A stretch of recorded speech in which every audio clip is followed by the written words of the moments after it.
Welcome to Ask and Learn. Okay, so we once again have a series of propositions and we want to find a negation of it. So Steve has more than 100 gigabytes free space on his laptop. So this will be Steve does not have, doesn't have more than 100 gigabytes free space there. Or because we're running in English, we can write Steve has less than 100 gigabytes of free space. So for B, Zach blocks emails and texts from Jennifer. So this will just be simply Zach doesn't block emails and text from Jennifer. This one, 7 times 11 times by 3 is equal to 999. So this is just not equal to. Diane rode her bicycle 100 miles on Sunday.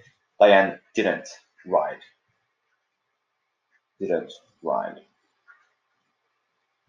Ride her bicycle 100 miles on Sunday.